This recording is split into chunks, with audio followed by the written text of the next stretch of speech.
speak about His Divine Grace, A.C. Bhaktivedanta Swami Srila Prabhupada.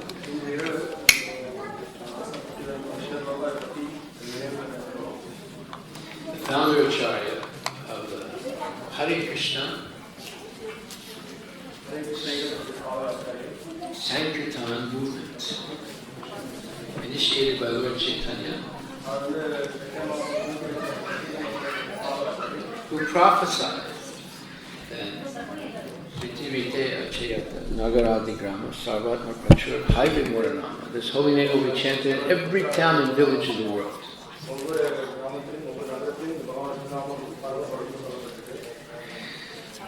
And Bhaktivinoda Thakur had faith in this prophecy. Bhaktisiddhanta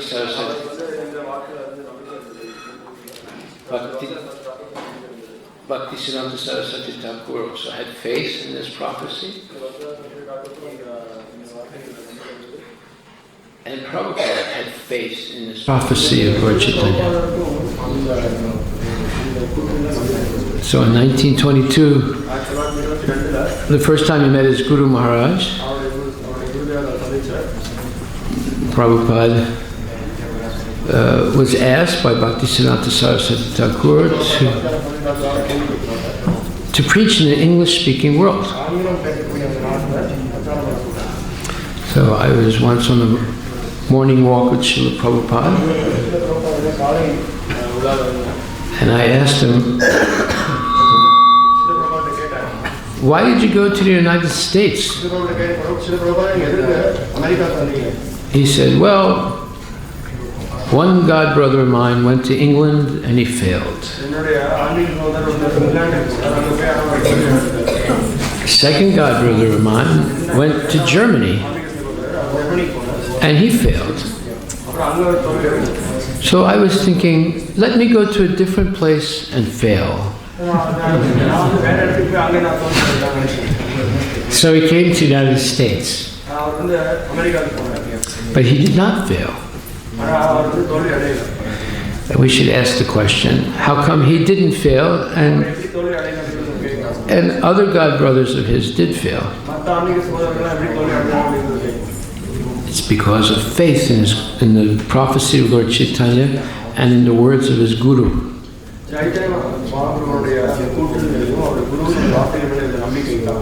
And also the prophecy of Bhaktivinoda Thakur, who said one day white devotees from the West will come to Mayapur and dance with their Bengali brothers. So here were two prophecies. And another order that Bhaktisiddhanta Saraswati Thakur gave to Prabhupada. If you ever have any money, print books about Krishna and distribute them. So now he had two prophecies and two orders from his Guru.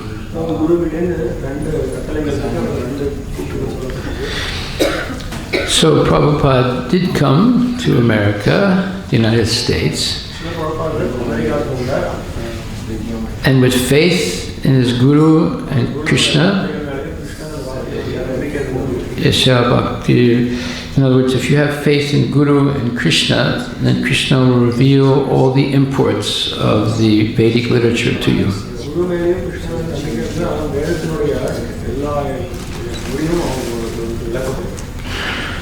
So Prabhupada became a tremendous success in America. And when I joined Krishna Consciousness, it was in Paris, France. And I was given the responsibility to open a temple. So at one point I did open the first temple in France. And I invited Srila Prabhupada to come. So in 1971, Prabhupada went from India to Moscow, Russia. And then from Moscow, he came to Paris. And that was the first time I met Srila Prabhupada. I got initiated without meeting Prabhupada,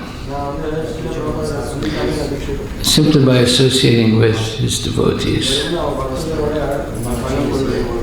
who helped me to read the Bhagavad Gita.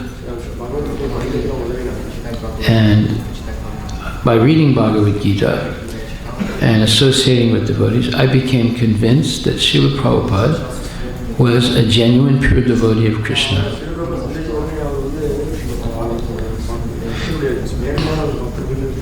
And I agreed to give up everything else I was doing and completely surrender. And when I surrendered, the temple president turned me upside down, holding my feet, and shook me like this, and every bit of money I had in my pocket came out.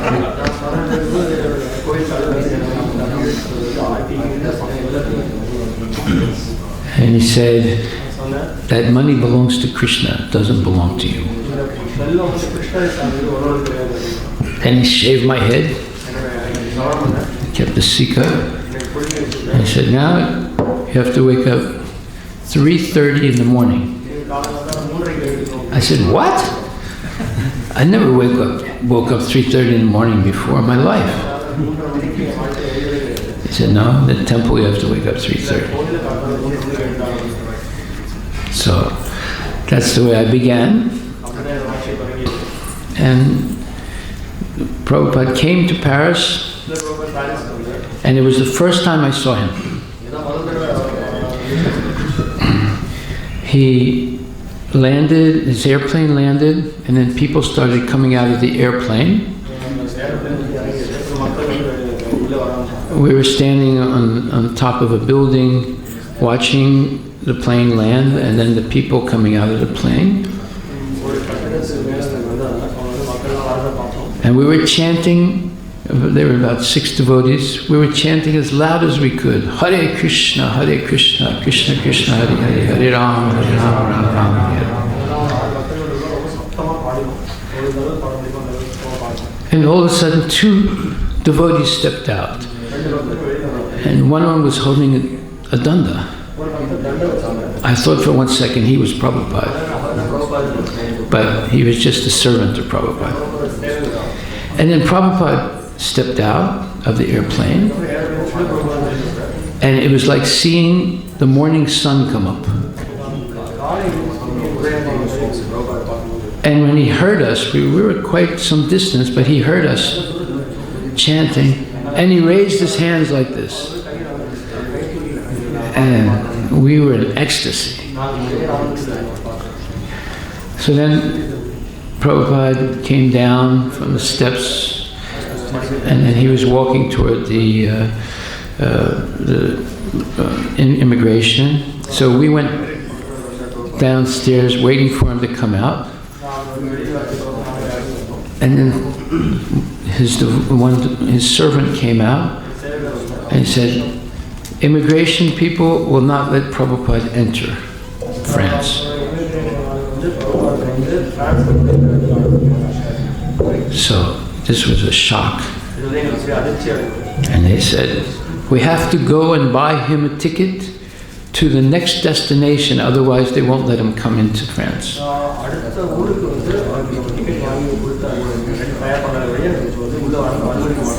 So instead of receiving Prabhupada, now we had to get into a car and drive all the way downtown to Paris to buy a ticket and then drive all the way back again.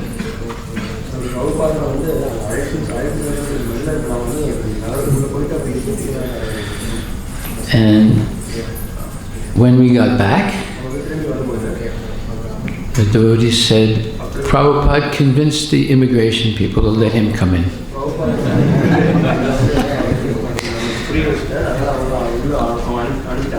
But only 24 hours. And then he has to leave. This was a second shock. So then we got back into a taxi At that time, we didn't have any car. We didn't have a car. And we had opened our first little temple. Now, before Prabhupada came,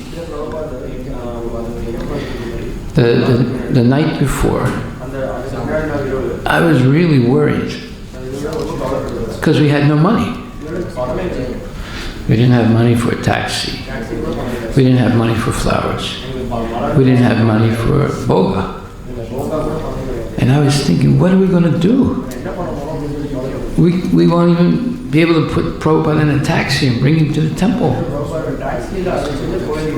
So I was worried. I could hardly sleep that night. I woke up very early, 3:30, 4 o'clock, before Mangal Arati. I went down to the temple room. The temple room was just an empty room with a little altar with a picture of Panchatattva, that's all, and Prabhupada, and his guru, Bhaktisiddhanta Saraswati Thakur. And I was just chanting, and I'm thinking, what are we going to do? We have to go to the airport at 12 o'clock. So I was just chanting and walking around this small room, and I saw a brown paper bag on the floor. So I walked past the paper bag at least 10 times chanting. Then I said, what is this paper bag? So I stopped and picked it up and opened it. It was full of money. I couldn't believe it. I had never seen so much money in my life. At that time, there were like 4,000 French francs. I closed the bag right away. I put it underneath my arm, and I covered myself with chadar. And I started chanting. I was thinking, what if someone asked me if I found anything? Should I say yes or no? So then Mangal Arati started, and I was still holding it like this with my chadar on, and I was looking around to see if anyone was looking for something. No one was looking. So after Mangal Arati, and we had Tulsi Arati, and we were chanting japa, and I was waiting for someone to come and say, did you find a bag? No one came. And by 10 o'clock in the morning, no one came. And I was thinking, maybe this is Krishna's mercy. Maybe Krishna sent the money. I said, I don't care now. Even if somebody comes, I'm going to tell them I spent the money. So we had enough money to buy flowers, to purchase boga, to get a taxi, go to the airport, also come back and basically take care of Prabhupada. No one ever asked me if I found a bag with money. It was a miracle. And I'm telling the truth, this is not a story I'm making up. This was a genuine miracle. I don't know how it happened.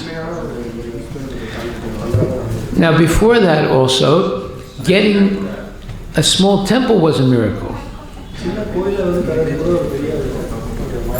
We only had a little bit of money at that time. So I found a house for rent, and I went to see the owners of the house. And I walked in just like a devotee, and I told them, I am an American. And they, French people think American are like demigods. And I told them, I'm a businessman, and I'm looking to rent a house because I'm the president of a big company, American company. So they kept looking at me. I'm just like a devotee. I have tilak, my hair is shaved. But I was so determined and self-confident, they rented me the house. Then I received an email from Shama Sundar, Prabhupada's servant. And he said, "You must make a wonderful program for Prabhupada." He said, "You rent the Olympia Theater." This was the biggest theater in Paris. Right in the center of Paris, next to the Paris Opera House. It seats over 2,000 people. All the movie stars and big bands, everything, they perform there. So Shamsundar said to me, "Go and meet the president of Pate Marconi, that's the biggest record company in France, and tell them you're the agent of the Beatles."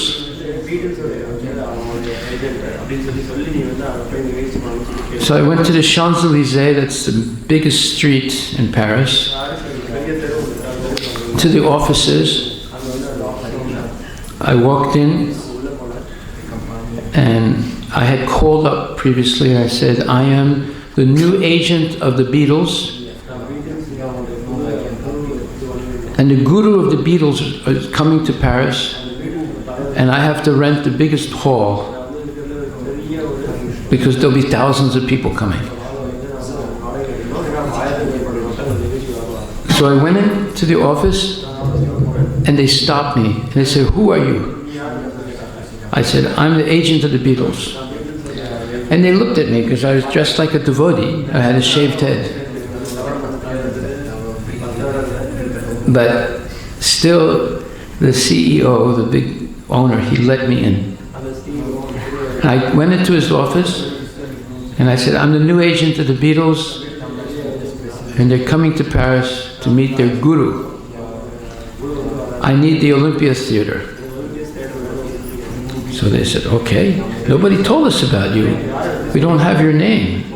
I said, "No, I'm the new agent." So they just believed me.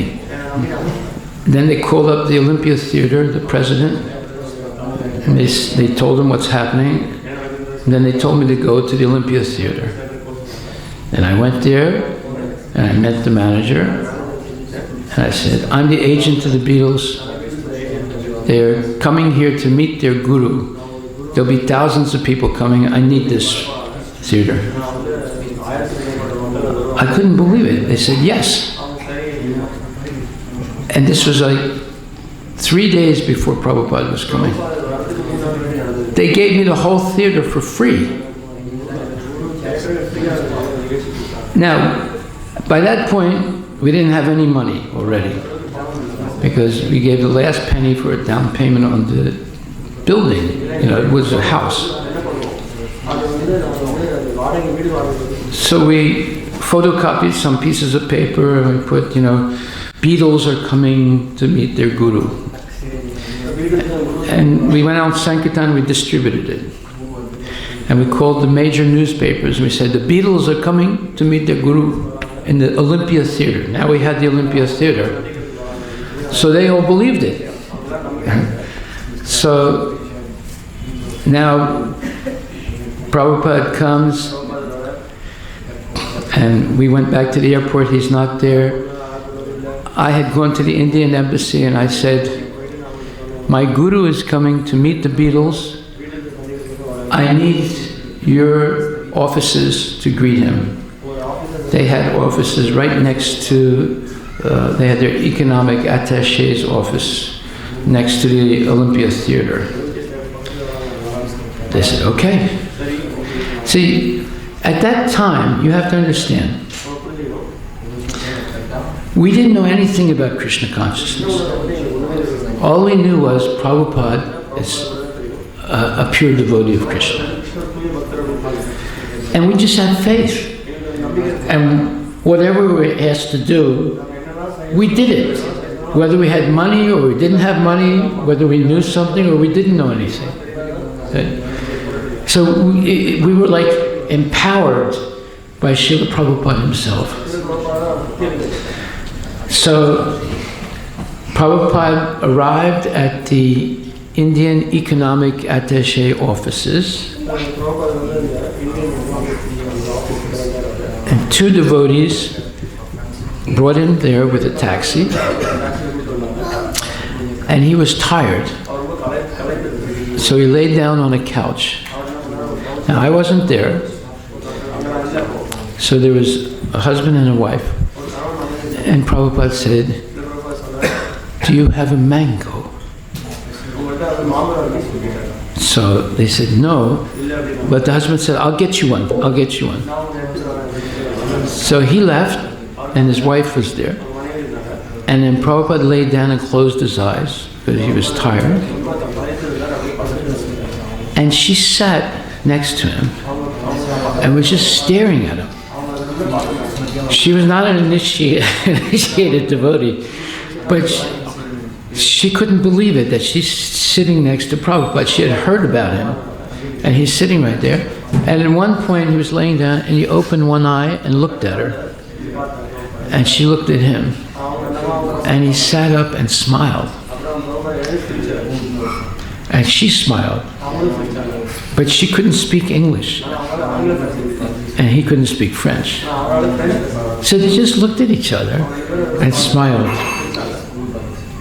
Then her husband came, and he went to the most expensive store in downtown Paris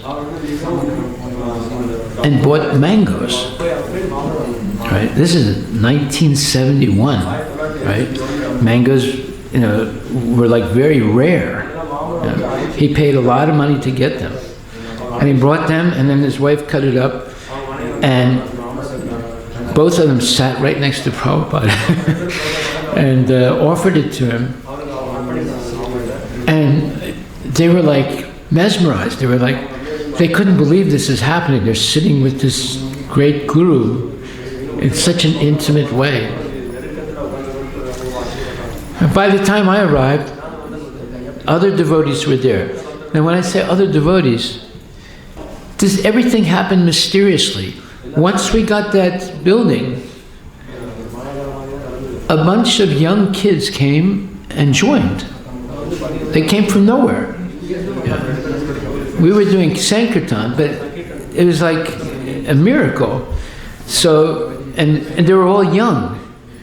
They were maybe 15, 16, 17 years old. They didn't know anything about Krishna consciousness, but they were also excited to meet the Guru, Srila Prabhupada. So we greeted him with about 10, 12 devotees. But they were all, like I said, new. And Prabhupada could understand. They didn't really know anything, these kids. Right? So when I arrived, the room was filled with people. And when I came, I was so-called president of the temple. Of course, I didn't know it. I was a brand new devotee also. I had only been initiated 1 month. So I sort of pushed people out of the way and walked right near Prabhupada and sat down. And I was feeling very proud. And Prabhupada didn't look at me. And one other boy was saying, and this is so-and-so, and this is so-and-so, and Prabhupada was saying, Haribol. And the person I walked in with, he stayed far away, and I pushed my way to sit next to Prabhupada. And he said, and this is Ganesh Yama, he is the translator of your books into French. And Prabhupada said, oh, let me see him, he said. Thank you very much, When he did that, I realized, I think I made a mistake pushing everyone out of the way and sitting next to him. And then the devotee said, oh, and this is Harivilas Das. He's the president. So Prabhupada didn't look at me. So then I knew I must have done something wrong. And then they kept talking a little bit, and then finally Prabhupada turned to me and looked at me directly, and he said, "So how far is the temple from here?" And I was shocked when he said that. And I said, "Oh, it's not that very far." He said, "Oh? How long does it take to get there by car?" So I had never driven there before. We didn't have a car. So I said, it shouldn't be more than half an hour. He said, "How far is it by public transportation?" So I said, I think it's maybe an hour or more. He said, "Oh, then the temple is far away." Then I realized that I was a fool. And Prabhupada tested me and revealed to me my foolishness to think I know something. Because I had said the temple is not that far.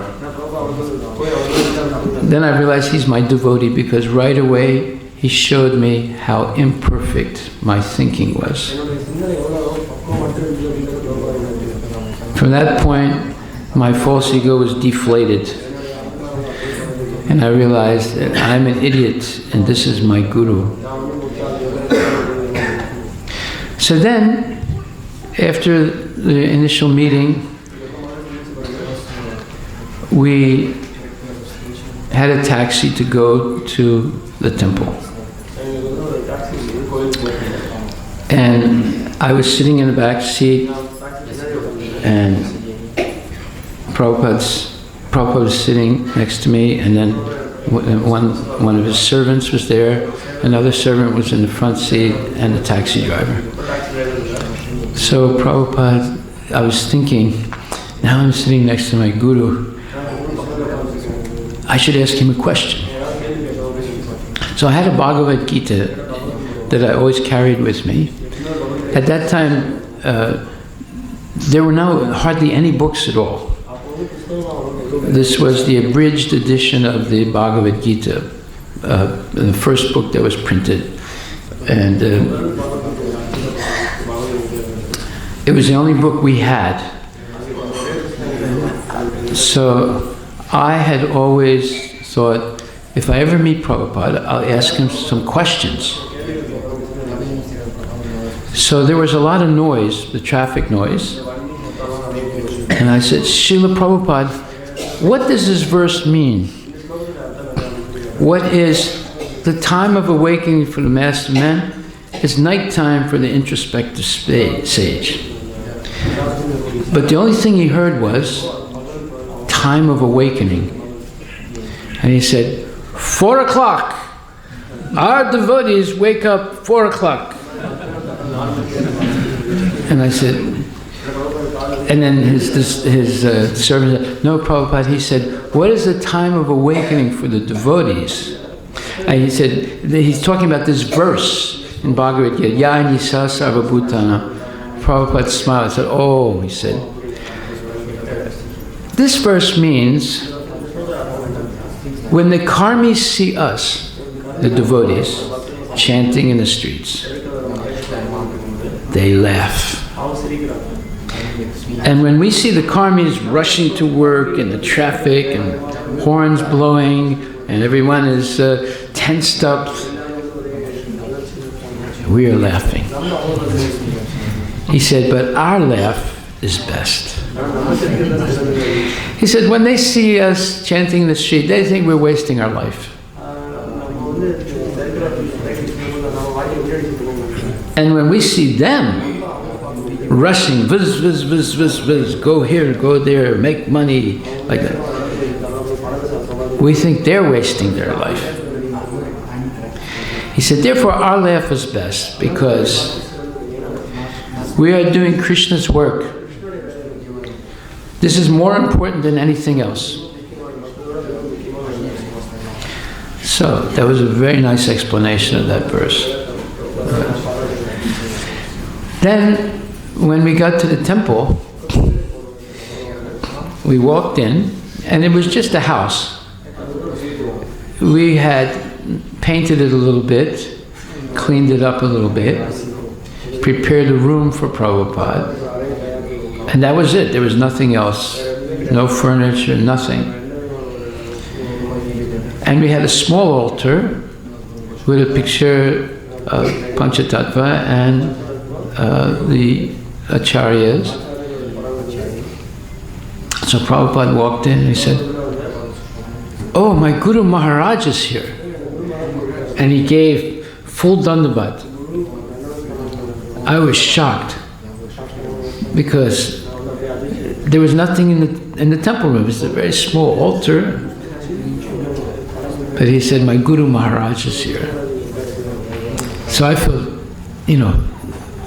amazed to see Prabhupada give his dandavat like that. So then, when he was going up the stairs to his room, he stopped and looked at me, and he said, "Can you make kachori for me?" And I said, "Prabhupada, I don't know how to make it." So he said, "Okay, that's all right. Whatever you make, I will eat." So then he went up to his room, and when he entered his room, we had set his bed up, and the pillow on one side. He said, "Which way is east?" So I was thinking, I was not sure, and we pointed in one direction. And he said, "You must change the bed." He said, "My head should be toward the east." So we had to rearrange the bed. And then we had put a bottle of bottled water, Evian water, which is a very, famous French brand of bottled water. And Prabhupada said, "What is this?"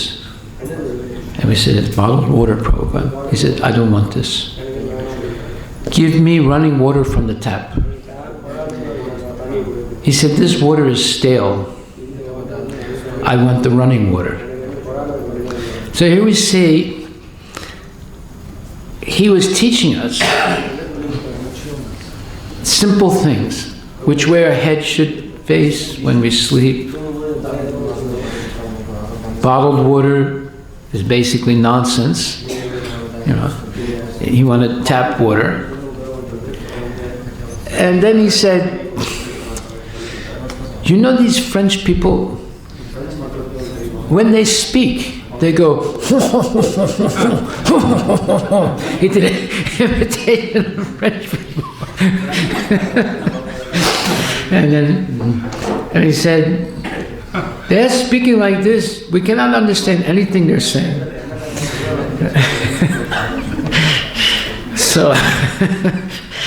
So then we had a program arranged for him in the Olympia Theater. So after he had a little bit of prasad, he took a shower, he had a little bit of prasadam, and then he took a little rest. And now it was time to go to the program.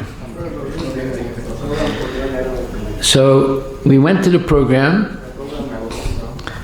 and I was a little worried because, number one, we had to translate Prabhupada, and I didn't know how to speak French yet. I knew a little bit, but not much, and there was nobody else to translate. Number two, hardly anyone came.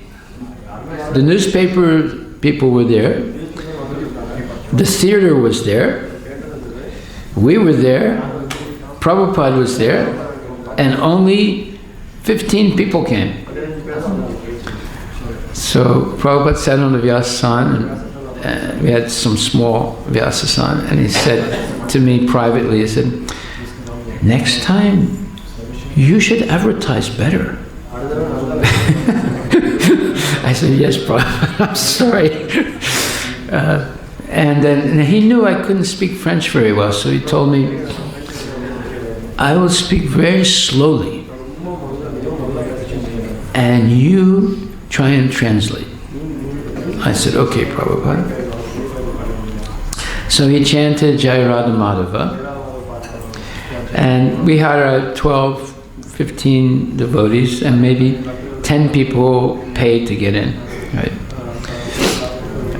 And he gave a very nice speech. He was speaking very slowly, and I was translating whatever I was able to translate.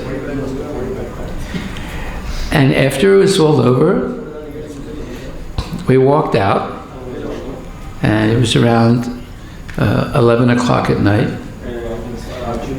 And I was standing next to Prabhupada, and the devotees were running around trying to stop a taxi. And I thought Prabhupada must be very tired. So there was an outdoor cafe where we were standing. And I said, Prabhupada, would you like to sit here? And he looked and he said, what is this place? I said, it's a French cafe, Prabhupada. He said, do they drink and smoke in this place? I said, yes, Prabhupada. He looked at me very sternly and he said, Guru cannot sit in such a place. And he refused to sit. And I felt really bad that I even asked him to sit there. Now he was teaching me, step by step, every little thing he was teaching me. So we waited, finally one taxi stopped, and Prabhupada got into it with his servants, or one of his servants, and one person had brought a car. I got into that with his servant Shyam Sundar, and we were going back to the temple. And on the way back to the temple, Shyam Sundar told me, you know, it's very late, Prabhupada is tired, I'm sure you devotees are tired. You don't have to wake up so early tomorrow morning. You can wait maybe till 6 o'clock, let everyone get a little extra sleep. I said, okay. So we go back, and I took rest, Prabhupada took rest, and later on, around, I guess it was 4 o'clock, or 4:30, some devotee comes up and punches me.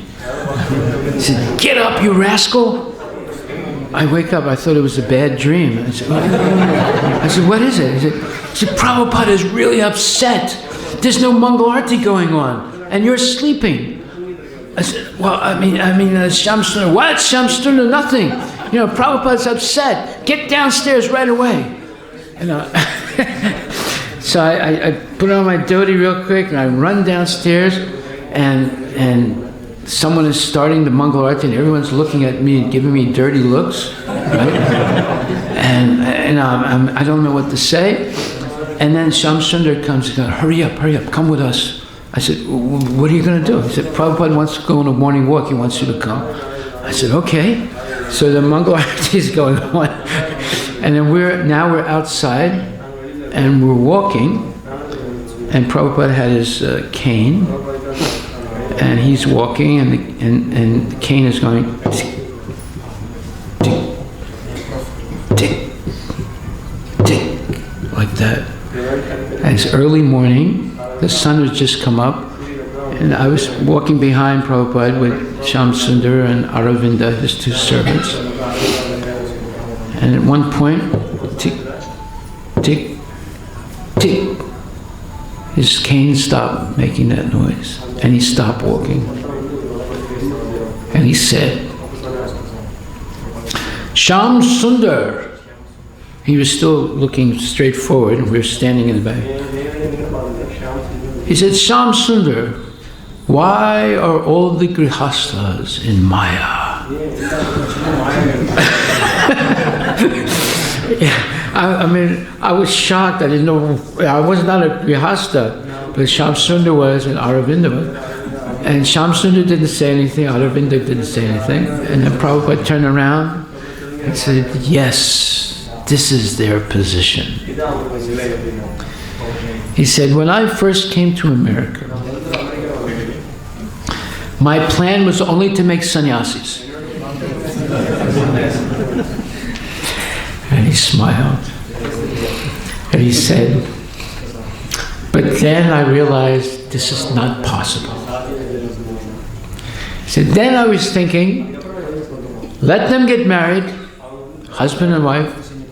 Husband gives one son to the wife, and wife goes to Vrindavan, and husband takes sannyas.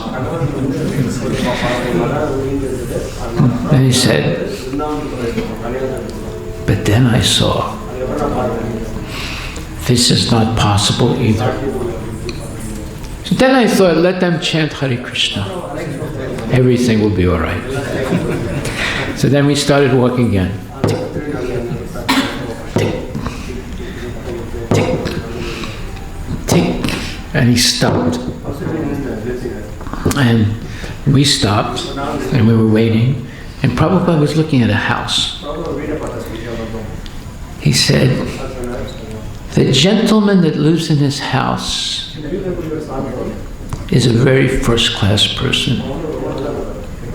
He said, look at this iron grid fence all around the house. Only the best-class people in India have a fence like this around their house. He said, look at the windows of that house. They were all French windows. He said, they're first class. Look at the door. It's thick wood carved. He said, first class door. He said, everything in this house is first class. It's all good. And then he said, it's too good. And then we were shocked. Why did he say too good? He said, the gentleman that lives in his house, he's attached to his family, to his house, to his car, to everything. And because of that, he will die and take birth again as something like an insect or a rat in the same house because of his attachment. Now, that was so stunning to me. As basically a new devotee, all I could see was Prabhupada was this gigantic guru. He was not an ordinary person. He was something from the spiritual world, or someone from the spiritual world that had descended here to teach foolish persons like myself what is the truth of life. And he could look at anything and bring us to a state of reality, to understand what is this world. And then he started walking again.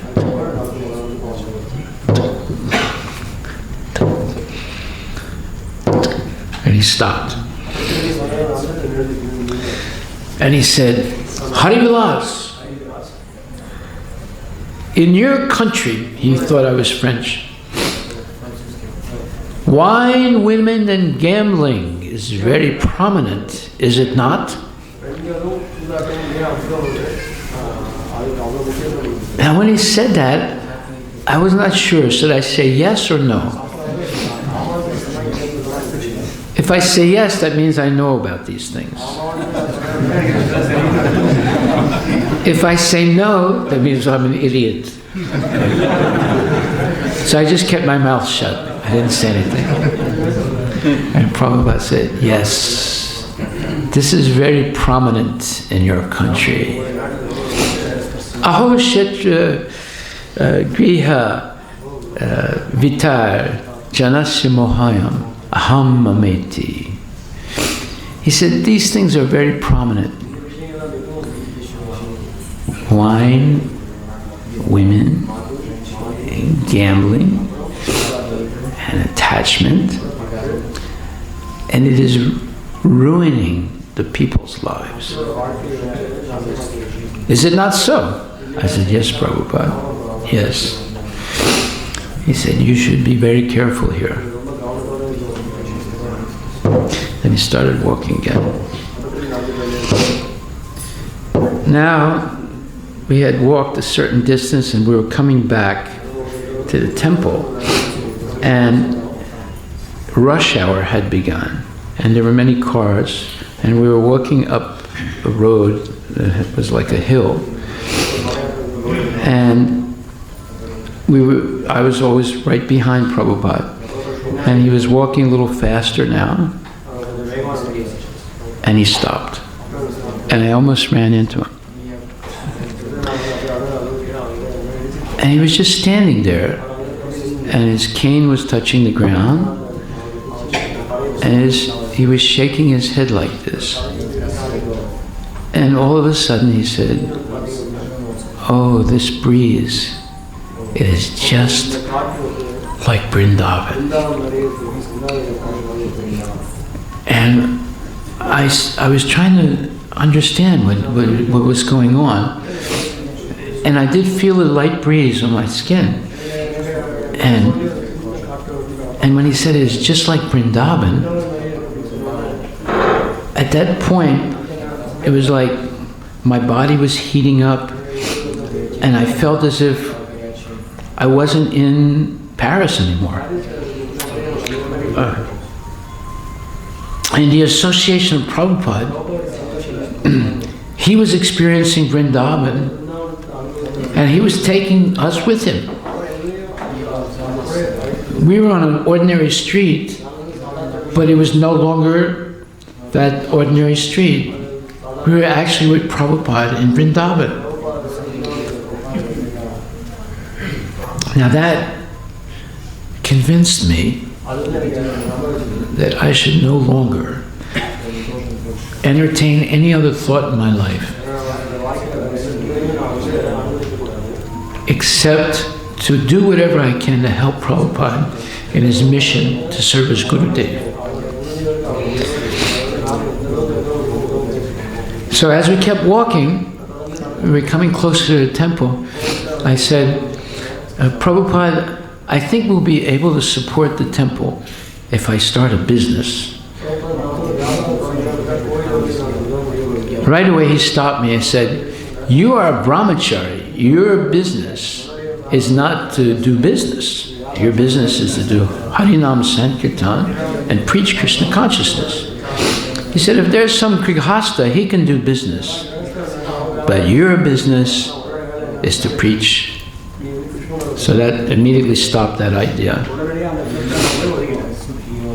And then when we came back to the temple, Prabhupada sat down on a little Vyasasan, and he began to chant the Sad Goswami prayers. Now that was the first time I had heard that transcendental bhajan. And he sang it so beautifully that I was stunned. Tyakva Turnamase Samandalapati. But he sang it so beautifully and very slowly and very solemnly. Again, I felt myself transported to Vrindavan. And he gave a short but very sweet class explaining the life of the Goswamis. And I remember he said, they never said that we are seeing Krishna. They were always expecting to see the Lord. And they were always living very simply under a different tree every evening. And they were always thinking about and talking about Krishna. And the common people loved them. Even the dacoits loved them, because they had no other interest than to please Krishna. Now, like I said, I didn't know much about Krishna consciousness. But when I heard that, I was stunned. I could see that this Vaishnava life was one of complete dedication to God. And because I wanted that also, Krishna had arranged for me to meet the devotees and meet Prabhupada and have a chance to chant, dance, have nice prasadam, and hear about the Goswamis and great devotees and the philosophy of Krishna consciousness, and to live the rest of my life doing this. That's when I became convinced. I'm never going to do anything else in my life but dedicate myself to serving Prabhupada and Krishna and the Vaishnavas. Prabhupada left that morning. He was only in Paris, actually less than 24 hours. But every second of the time he was there is in my mind.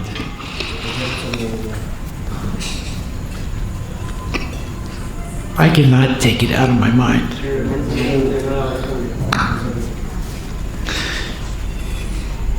These type of experiences maintain you in Krishna consciousness. Prabhupada came to reveal to us the life of Vrindavan.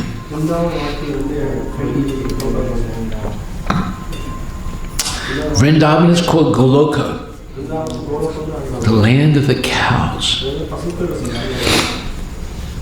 And Krishna, he's with the gopis and the gopas and Mother Yasoda and Nanda Babu and all the residents.